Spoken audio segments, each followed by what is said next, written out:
Look at me. Second. All in favor? Aye. Any public participation?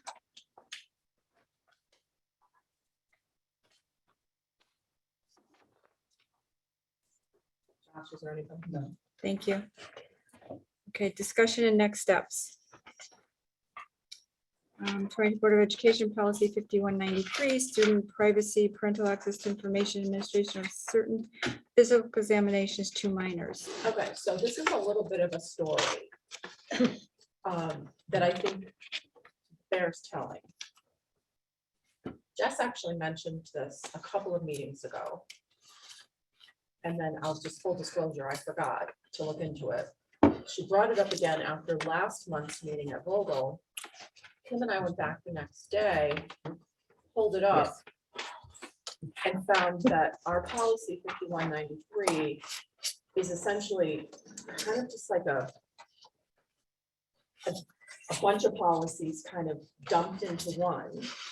So we went to the Shipman Model Policy Index and we consulted with them. And I'm gonna let Kim explain the bulk of it because she's the one who had those conversations and knows it more intimately than I do. But out of that, so thank you for bringing this up because there are some things in there that are compliance issues that we were not doing. So we can fix that, but in order to do that, we need to adopt some, we're gonna propose that we adopt some of the Shipman policies and we pull that 5193 apart, because even by virtue of the title of the policy, those things just don't go together. Student privacy, parental access to information, and then something about physical examinations to minors. Someone along the way at some point decided, I guess we don't know what to do with all this, and we'll put it all in one place. So I think there's reference to all three of those components in the PPRA Act, which is why this is all together. But the Shipman has a model policy for parental access to instructional materials, which is actually in the 6,000 series, not in the 5,000 series. So that's the component that we caught when we looked at this, that they're really, this policy should really just be about the student privacy component. And it's really more about notifications of certain rights that they have under that PPRA, which does include some of those components that it references, but really we want to streamline the title to align with what the law really is, because it's really about the student rights under all these components. If you look at page 17 of your packet, that's the notification and all the things. So yes, there is reference to the physical exam and to the instructional materials, but it's really, the significance of it is about, really about a lot about surveys and about confidential information with surveys. Yep. Right? Mm-hmm. But there is reference to those components there, but I think the title is a little disingenuous because there is another model policy about the parental access that clearly outlines that piece of it. And that should be under the 6,000 series. So we've given you a copy of Shipman and Goodwin's model policy for the parental access to instructional materials, which is really under 6,000, and does align with what the law says that's in the 5,000 series, but it really clearly outlines that. And while we're working on 5,000, we thought it was important to bring that 6,000 policy forward tonight, just because it's relevant to the conversation. And it was on the list of policies I had for 6,000. That was a policy that Shipman had that we didn't have. So it was on that list for that as well. Kills two So, but birds. that's why we didn't have it, because somehow it got baked into that 5,000 series. So I think we want to make sure that we have those policies in alignment with Shipman's model policy. And that's really, so it's really those two policies that we're looking to adopt. So the recommendation that we would have would be that Shipman's model policy for student privacy would replace R 5193, which the language is very similar, and you can see that there's a lot of similarities to it. It just looks like some of it might have been worded a little differently. So I think Shipman's policy is definitely clearer in alignment with the PPRA law, which is, I always forget, the pupil protection, pupil rights. you know, accessibility act or whatever, you know, so that's more in alignment with that. And then we also adopt the 6,000 parental access to instructional materials, because that aligns with that. So that Right, would and be- that's very brief, very It's one straightforward, page, very 3 direct. paragraphs. Yes. Yes, I mean, you can read it, that, upon request, the district permits parents to inspect Mhm. any instructional material. Grants access. So I have a question. If we're gonna grant access parents or guardians to instructional material, we're gonna give them access to their Google accounts for that classroom? If we're I gonna think it say talks we're about, gonna I do think it this, talks about reasonable notice, so I think they would have to contact. Right, and shall be Yeah. permitted access to instructional material used as part of the educational access. curriculum for any student. So if, right, but anything that would be posted on a Google Classroom, for example, would have to be available someplace else. So if it's an online resource or anything like that, I don't know that we'd have to give them access to the Google Classroom, or just if somebody requests. Instructional material. I'm speaking as a parent. Right. Yeah, I get ticked off yeah, when my kid's trying to do something. I'm like, all right, well, where's the lesson? Like, well, we don't have it. And there's nowhere in there like, all right, I'm just used to, all right, section 712 of calculus or algebra. yeah. But You the get your lesson- examples in the lesson you can teach, and then you get your homework problem. And the lesson helps you figure out how to do the homework problem. Uh-huh, understood, but I think, Glenn, what this instructional materials are not the lesson, I think they're the resources that are being used. All right. It's not the lesson plan, right? It says Right. instructional material means instructional content. So that's not the lessons, it's not the So a individuals, it's textbook, the resource. an article, anything that is being used to, So you're as a saying instructional resource. material does not mean the lesson? I don't. It interpret would to mean the whatever lesson. materials the teacher employed with the students as a part of the lesson, but it's Right. not the lesson itself.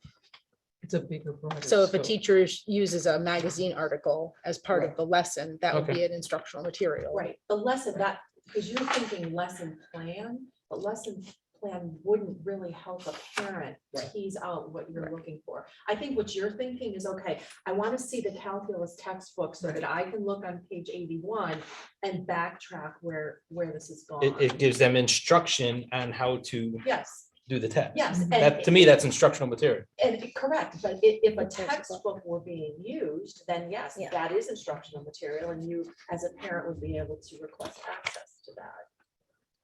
But, How would we do that? but not a video of the teacher up there teaching. No, no, oh, hell no, no. No, I'm not asking for a video of the teacher, no. But that's how I'm interpreting lesson. Right. You just want to help, you're saying in this case. homework, As a right? parent trying to So help a kid do is homework, it- it's is it's it like textbook? pulling Is the teeth. article, is it? Yeah.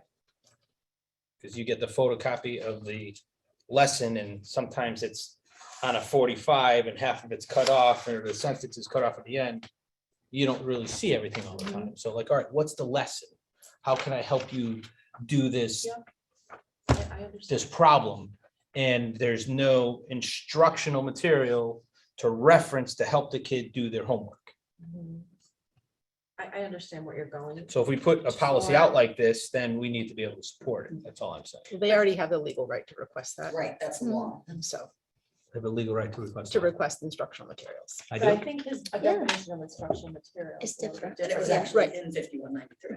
Well, and I think so, page 17, and maybe you guys, because I don't want to make kind of- this a personal thing. If we need to move on. No, move you're on. using an example of which other parents may have that same question. Okay. So page 17 at the bottom, Kim, this is part of Shipman's Yep. new one, right? Yeah, And it's this there. also touches on that. Yes, So what it links to says, number 5, Glenn, it says the right of a parent to inspect upon request any instructional material used as part of the educational curriculum. Instructional material means any instructional content that is provided to a student regardless of its format, including printed or representational materials, audiovisual materials, and materials in electronic or digital formats, such as materials accessible through the internet, but does not include academic tests or academic assessments. Mhm. And that's Okay. what's right So here, too. legally, parents already have the right to request that. Right. Whether we change the way this policy is written or not. Okay, having the right to request something versus having access to something, I think are two totally different things. Well, you would have to request it. Right? I mean, I think, you guys can correct me if I'm wrong, but like my understanding of this is pupil, protection of pupil rights, right? So anything that's happening in this building with your kids, you as a parent have a right to know. Right. You have a parent have a right to know what book they're having them read or things like that. And so that this is just notifying you of that right. Okay, But that doesn't mean that they are obligated to provide that information to you constantly as a parent. It So just this means as a saying parent, if you want to know what's the Okay. calculus textbook that we're using, or what was that video you guys watched in class today, that you can request that information. so in this first sentence, then permitted access upon written request, not like we have able to access into a textbook. Well, it says below, the third paragraph says upon request, the district shall permit parents or guardians to inspect the instructional material. The district shall grant reasonable access to instructional material within a reasonable period of time after a request is received from the parent or guardian.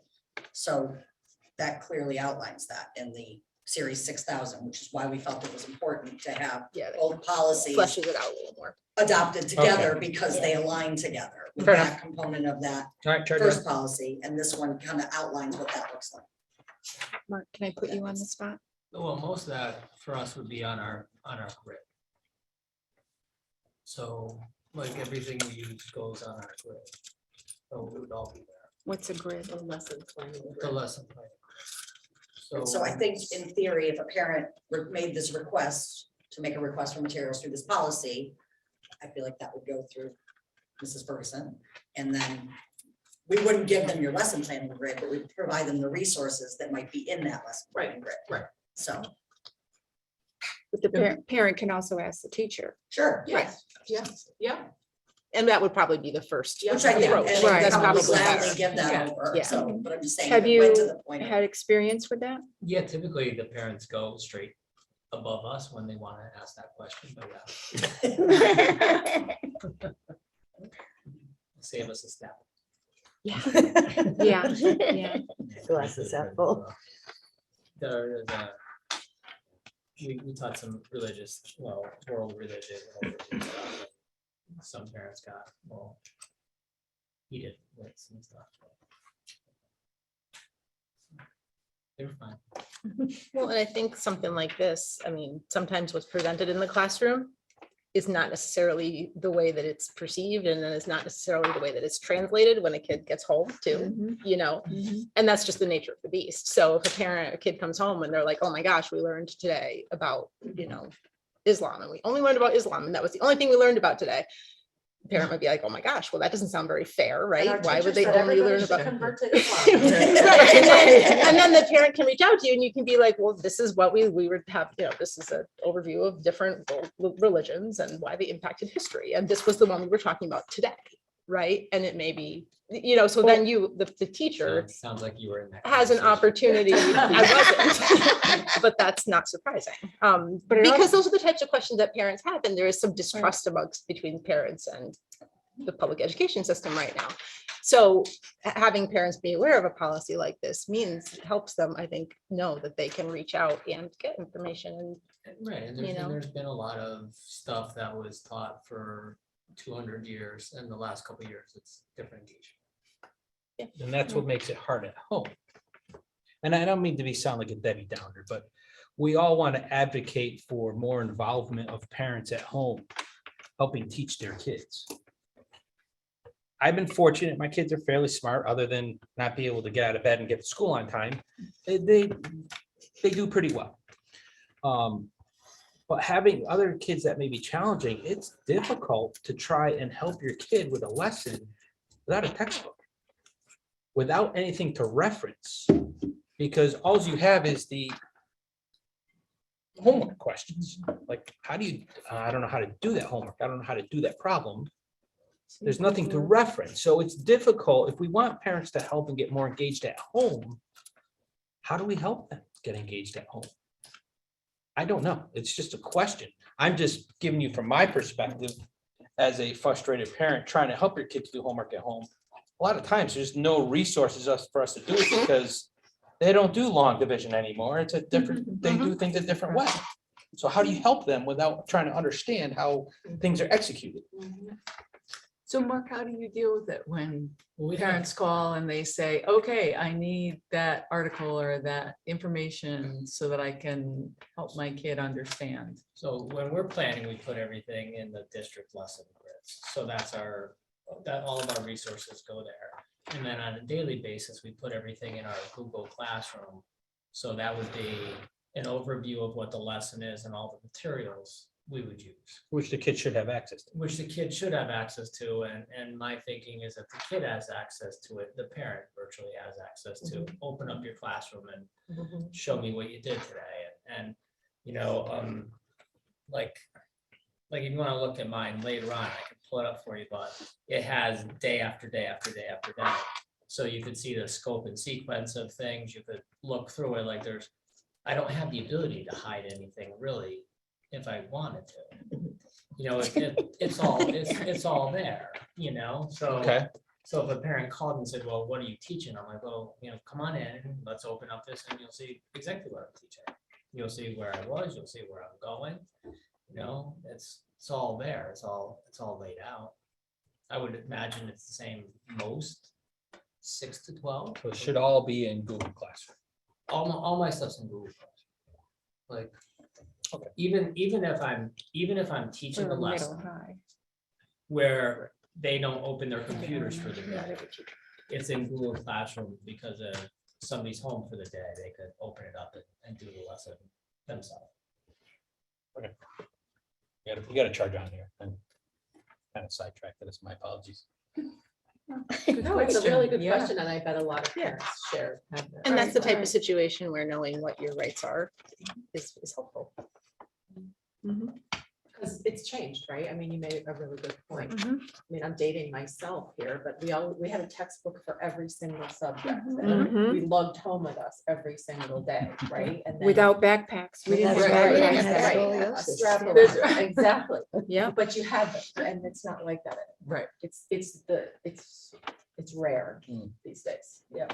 Well, and that change is reflected in our policy structure too, because we have a textbook adoption policy. Mhm. We don't have an instructional materials adoption policy that works in the same way. Yet, a lot of times those are used in lieu of a textbook. But what So, we've done, it's even though it's different. not necessarily grounded in policy, you raise a good point too, because what we do is we tell teachers, if you choose to use something other than a textbook as a core instructional resource, that becomes the textbook. Mhm. So they still have to get permission to use something like that in lieu of, like if they want to use a novel with the whole class and every child's gonna have to read it, even though it's not a textbook, Mhm. we treat it as such. But that never comes to the board.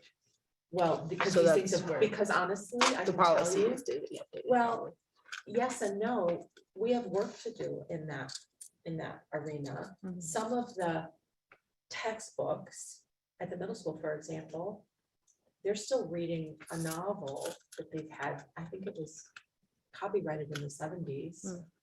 So these are things that have been in place, you Mhm. know what I mean? But they know if they want to adopt something. I just had a conversation with a middle school team the other day. They wanted to order like 75 copies of a novel. I said, you can't do that. Hmm. You can't do it without going through the process. And I sent them the textbook adoption policy. It's interesting. Our 8th grade history textbook was printed in the Obama administration, which is a while ago. Well, depending on what date you get up to in history, Yeah, it's still, you know. There were some textbooks for 1975. Are we talking Yes, about the right. textbook policy tonight? No, sorry, sorry. No, just the difference between textbooks and instructional materials, Yeah. because that was germane to the. But question. textbook, the term has a different meaning. Yes. That's changed. Well, Glenn's, what he's talking about, Right. yes. Right, Yep. yeah. Okay, so, All right, so we covered that. Any other questions about that group of policies?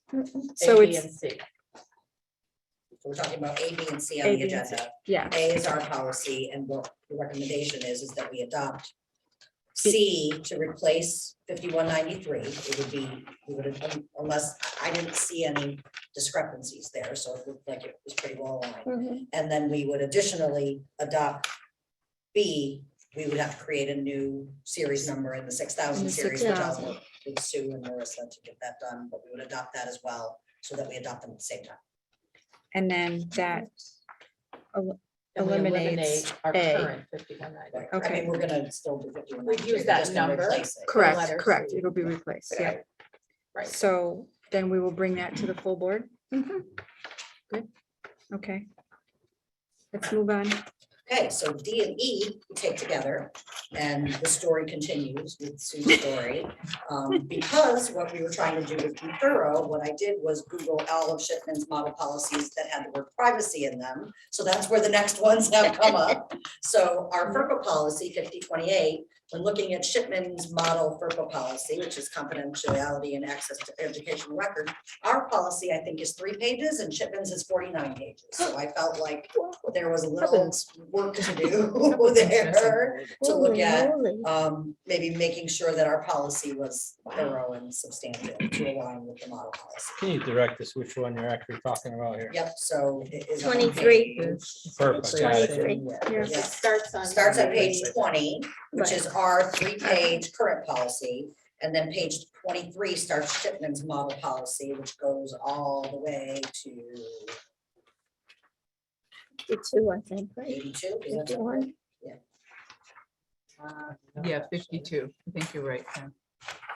Thanks to Marissa's pagination. Yes, is the thank word. Thank Yes. you, Yes. thank you, thank Oh, no, you. I think it goes to 80 something, right? Oh, you said it was 32? So I think we it fit goes- around 52, it's 30 pages. How many? 23. To 52? Oh, yeah. Oh, that's, This yeah, then, there's the optional addition to confidentiality is on 53. Yeah, I think it goes And all that the way. It continues, goes all yeah, the way to 80. Yeah, I think it goes to 80. it does, yeah. No, No, there's- 62, 63, No, 67.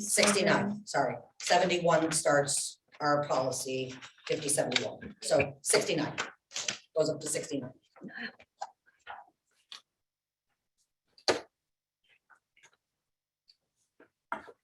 So this is the Shipman's FERPA. It just doesn't say in the title. Right. But it's FERPA. Which is all statutory. Pretty much, yes. Right. pretty much. But I have a question because the one we currently have was most recently updated in 2018. That's not that long ago. So how many new items of legislation came through that impact this in the last 4 years? I wonder what our update. Yeah, I don't know. That was like hot second after I started, so I don't know. It was approved on November 28th, 2018. Right, it was revised and approved. Huh. I don't know what the changes were back then. That was shortly after. Yep. You started, I mean, like, and I think I was Oh like. a baby gosh, I don't policy remember person that then. one either. I do. I think it was something about a specific student that we needed, a specific case that we needed to enter into our Was it the stuff policy. about directory information? I seem right. to remember something Yeah. about directory information Yeah, coming up as an issue. That's true. Shipments is more comprehensive and to the law. I like the Shipman policies when they provide the definitions of the Mhm. terms. I Yes. think I that's agree. always very helpful. And sometimes that takes up a couple pages. Yeah, But I do think that's helpful for parents, just because even with what we were just talking about with instructional materials and the definitions, so. it's I helpful for find that us to be too. helpful. And I said to Sue, I'm gonna be honest, I did not read all 49 pages in total, so if anybody sees anything, I I'm did, happy to answer. any I went questions. through it and I didn't, nothing jumped out at me. Yes. Yeah, no, me neither. Is there anything more that says? I don't see that, but maybe I missed it, like I said. I didn't, I know we talked about it. Like an optional. Like an section. optional, do we need to Yeah. discuss that? Yeah, no, I no. didn't see anything optional. Did you see anything? Okay. No, looks I like didn't it was either. Places all where it says just on the insert name law. and contact Which we can information. make sure we Right. do all that. Right. Right. Um, I think 53s started something else. It's the administrative regulations that go along with it. Right, So that goes along with the previous one? yes. And on 63, they say, in addition, a school district may want to include a directory, information, public notice, that kind of thing. With its annual notification of rights. Right. Right, because that is annually notified to families through the school handbook. So it's something we do now. Yeah. It'll just be in the policy. In the school handbook, it has parents said, to review the FERPA policy. Yes. Okay. All right, we'll bring this to the board. Yep. Okay, on to F. So, and the story continues. So, course. because the title of our policy said ensuring student privacy and safety, appropriate use of personally identifiable information, webpage, photography, videotaping. So this policy is. Newspaper article, publication of student work. Yeah, oh, I'm sorry. Page Oh, newspaper 70. article. Yeah, so a There's really some stuff long around policy that really has not anything to do with anything that title is. So my proposal is just that we rename the policy to be more clear about what it is. We do charge for policy for copies if it's after. All right, so seven, what that's page a you whole on now? different topic. It's page Page 70. But I'm just waiting Yeah. to make sure. If you can, Right. Right. And I'm sorry to interrupt. I was just looking, because it looks like there's a note in here from Shipman saying Page that the 31. district has the option Okay. whether to charge or not to charge. So typically we would discuss those options prior to moving it to the full board for A copies. fee for copies, And that, Oh, that's just one thing. I mean, there may be other things. That's but just- that just as far says as we I know. can. and I think that's what our policy says, one of our policies. Right, we says have a that now. policy for, right, for copies. Yeah, Because Yeah, you can request Yes. copies if it's that's so many pages, Yeah. then we charge or. Right. I mean, the reality is, I think, well, I don't know. I'm thinking FOIA. after. Yeah, and I'm not really I was thinking gonna about the say, material with of, FOIA, the- typically, when people make a FOIA request, we have that language in there that says Yeah. legally we can charge you 50 cents a copy, Right. but 99 times out of 100, don't. they want it electronically and Right. they will charge for the copy, so. so that stuff that's all in italics there on page 31, is that something that we are supposed to discuss? And like, is that like Shipman's note to the board? Hey, you guys have to discuss this and then update it, or is this a note that's part of the policy itself? Because it sounds to me like it's the, Oh, it's a no if we want to put that in. right, right, as noted above. Yeah. Right, right. Our charge will be levied for additional copies. Above 2 and at above 3, so, or below. One free So copy two of sections. records. That's with respect to educational records, so to a child's educational records.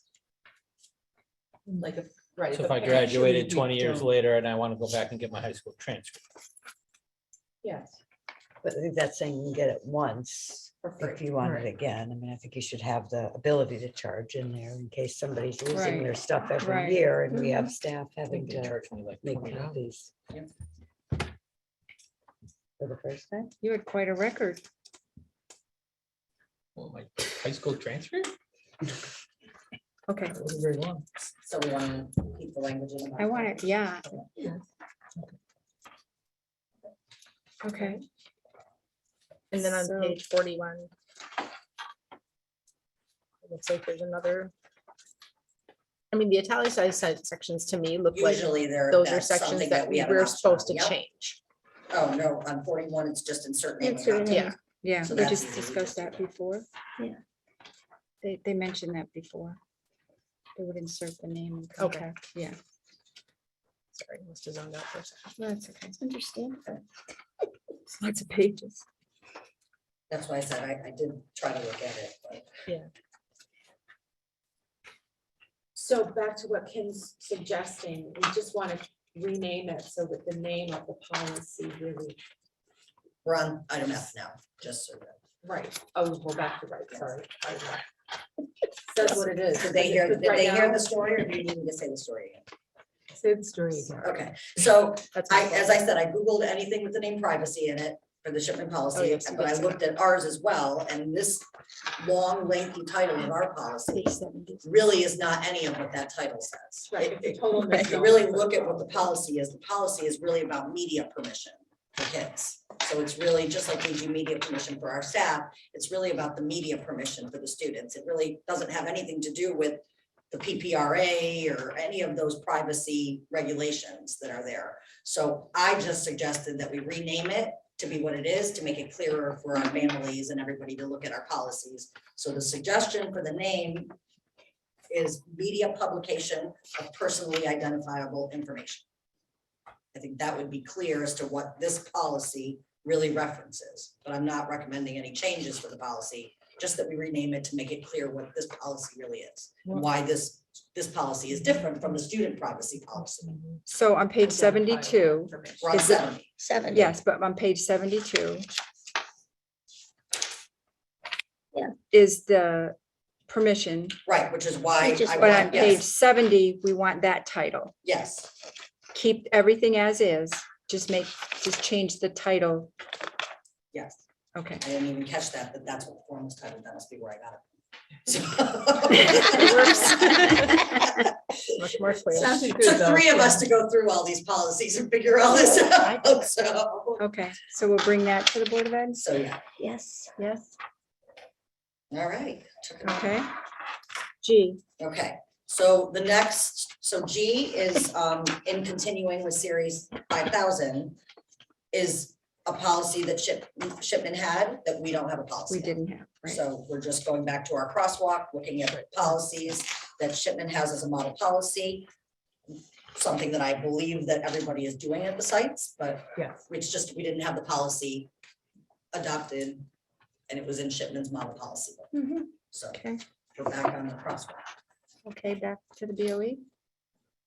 Okay, Okay. H, Yep, same thing with the next one, which is Pledge of Allegiance, again. We know we're doing this, we're following the law, we're doing everything that's supposed to, we just don't have a policy, so.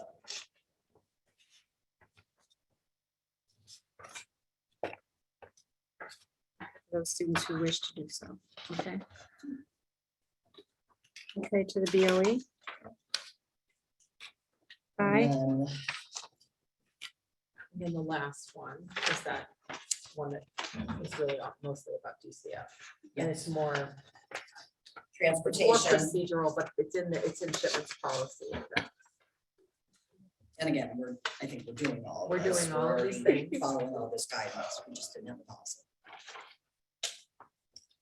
Right, so if a child is placed in DCF custody for educational stability, right?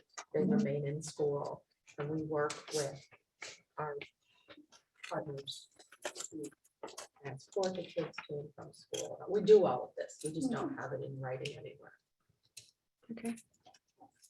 Okay, to the BOE. Absolutely. That's what we do. Okay. Topics for future meetings, which will be back to our crosswalk, continue, and we're doing. Are So these those the are 5,000? Rest of the 5,000 series. So the Okay. next, the 4 that we listed there are the remainder of the 5,000 series that Shipman has a model policy and we don't have a model policy. Okay, and then we'll continue with 6s and then back to 4. Yes, So 6s are, instruction and 4, is the employment personnel. okay. Are we gonna hit up dress code anytime soon? I know that's one we keep hearing. Dress code is probably in, There, I do not No, think there is a it's- model dress code policy for Shipman and Goodman. Okay. So, but we have one. not for, well, for students. I'm Right, sorry, For, yes. Right. for students, but it's in the handbook. No, there is one, we There do is a have policy. one Okay. here for students in our policy. We should look at. So it's not one of the ones that we would have been reviewing, but we can certainly bring But it back. Shipman doesn't have one. Right, so it's part of 5,000, I think, right? Right, For the But students. what is we're that looking, right? because what we're doing now is just looking at Shipman's policies that we don't have. Okay. I mean, we can certainly. Correct. We can bring But- it in. Bring it in as one that we have that they don't, which was gonna be our next. I think they do have a 5,000. They don't have, I was thinking employment, because we talked about 4,000 last. So they don't have a staff one, but they do have a student one. I think they do. I could be wrong. I could be totally wrong. The So- policy that we have currently really doesn't say anything. It says our policies that we have policies at the buildings and the buildings follow their policies. The procedures. Yes. Yeah, Yes, the actual thing probably says procedures. yeah. but that's what it Just to basically says. distinguish, yeah. You're right. We can revisit. Well, so Ellen, can we still talk about it? Because, I mean, I know we're using the crosswalk as a backup, but if other things come up that are issues that we can discuss them, right? I mean, that's something Well, that and Mark people have brought it been up at the talking last about quite a meeting. bit. Yeah. I mean, that's yeah. something that you're constantly being Constantly, asked about. Yes. not a day goes by. Okay, so that it's within the 5,000 series and it's a hot topic. So let's bring it back So we can bring that in along with. along with those three and maybe start on the sixes. It depends on what's, I don't know, I think dress code and those four Involved. might be enough. Yeah, might for be. one meeting. Might be enough to close the year. Yes. I never thought we'd get through all this. So this is I this know. is great. Okay, comments for the good of the order. Kim, Great meeting, thank you. Sue, Sue, Very productive. I have a policy question it's comments. or comments. All right, go ahead. In regards to the health thing over there, and they are contracted employees. We have a policy regarding contractors. They're not contracted employees. They're They're a under a vendor. contract. They're a vendor. They're a vendor, contractor vendor on property. Is there a policy that we have to follow as far as background checks and things like that? We don't, well, correct me if I'm wrong. If it's not an employee of ours, we do not perform the background checks, fingerprinting, anything. That company does and then assures us But we that re- that has been done. Per policy, we require that information. Yeah, I don't know all the policies, so I'm just really just a question. I believe. I'm looking that up right now, but I believe we have a policy that is entitled volunteers and contractors and other people in our buildings, and it references that. They need to require, so we're requiring them to provide some background details or information.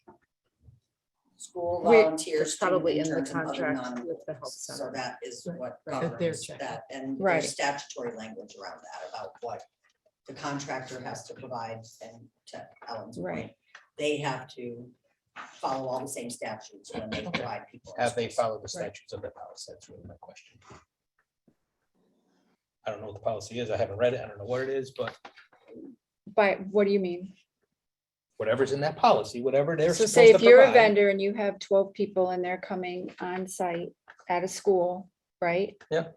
It's your responsibility to make sure that they're background checked and fingerprinted. Correct, And the school can ask you for that information. correct. So it's up to you to do it and you sign a contract that you've done it. Has that been done? That's the It's in question. every contract. You have to have a Right. contract in order to be a vendor to be on school property. So some of the, so you can request, when you request other information about the health center, that's the type of information you can request, right? Is like, what is the contract? And then you can see what that language says. about that. There's no language of that. in their Nothing, we have contract not, that I we saw. have not received that. We haven't at this received time. anything, so I'm just trying to get out in front of it. As far as we have a policy for background checks for contractors or vendors, are those people that are coming into our school buildings following whatever required information that is required? That's all it is. I think it's the law. It is the Yes, law. it It's is. statutory. Like, a simple example would be, the photographers that come into the school photos, right? We have contracts or PTOs, enter into agreements with them, but they are required by law to conduct everything that you're asking, yeah. And prove that to us. Yeah, because legally, all we. So can ask really, them it's a is simple that it's question. done, so. If we have a contract with that company, have they provided us that information? But legally, all we're allowed to ask is, has it been done and have they successfully passed? Okay. have But we we asked have that? to request it. We don't like, so, it's not something that they just automatically give over. Is Well, I typically think, how but it I works, think the but yes. confusion here is that because we've been a partner of theirs since 2010, I'm sure it was asked then, because these people are a familiar entity. They're, you know what I mean, they're not new. So we don't ask the question every year because. Because you're they're- not background checked every year Their or fingerprinted employees every are year. stable from, they're consistent from year to year. You only have to do a background check if they're not employed for more than a year. So like a seasonal employee, so say we have summer school and June 1st, we have someone who does summer school. And then next year, they don't do summer school the year after, then you have to do a background check on them because it's been more than a year. That's the law. And So I'm in familiar with this because I advance, do that at all- Renbrook for camp employees and All, it's, all of those folks. and, and the background check paperwork is thick. Okay. Yeah. But yes, Glenn, anybody that comes into our schools, even volunteers, have to go through the process. Yeah. But if we employ them, then it's on our dime to do the background checks. I and the get that. I'm just saying, they're a fingerprinting. contractor, have we done their background checks, or do we have any information saying that they're cool to be in the school with our kids? That's all I'm Yeah, asking. we do, Yeah. yes. Okay, you have it. That was it. Fiona, Just on the dress code, I think it'd be interesting to get some feedback, especially from the secondary schools, middle school and high school, regarding what the problems they're seeing. You know, some things I've heard are sports bras are not a top, you know, like things that they're seeing as So- problems would be helpful for us to know, because maybe some things should specifically be put in the policy so that there's not a question on if it's allowed or not, right. so that there's not that struggle. So could we ask that the administrators be here at our meeting and present and Share you the know, handbook. and- share the handbook, but also show them the model policy from Shipman to see if there's anything they would like to. Sure. Okay.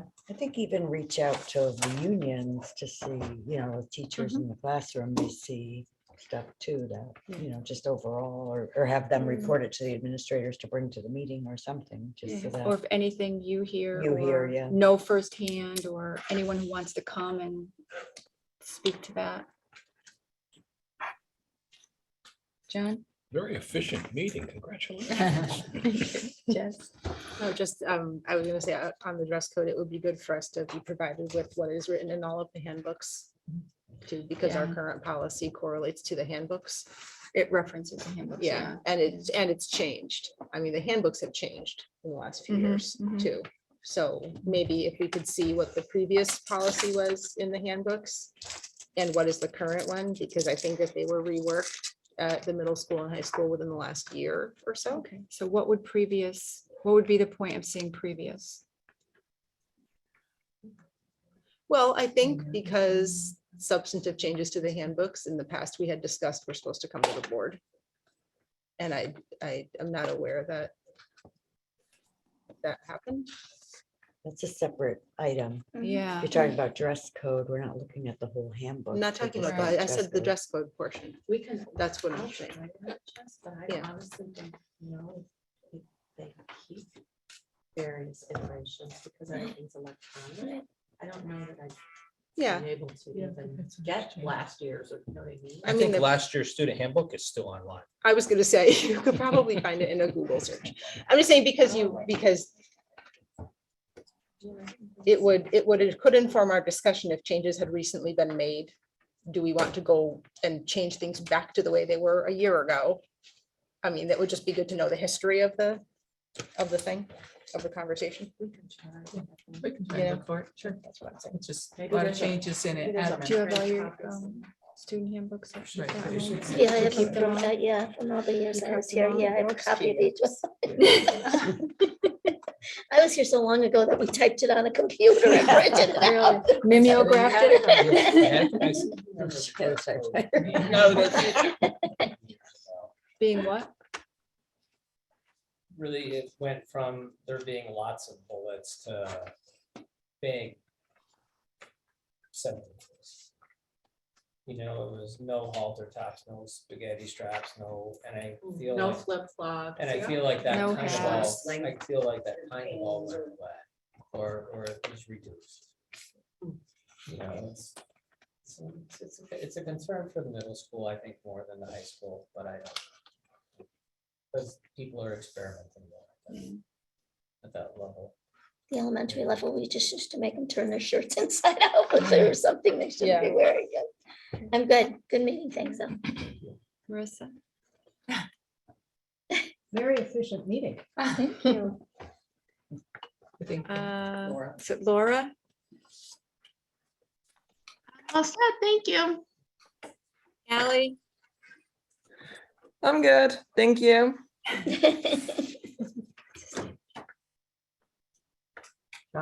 Josh? Motion to adjourn, So moved. Second. 8:17, not bad. Oh, Yeah, for Yeah. nothing. Yeah. There's a microphone chair, looks like a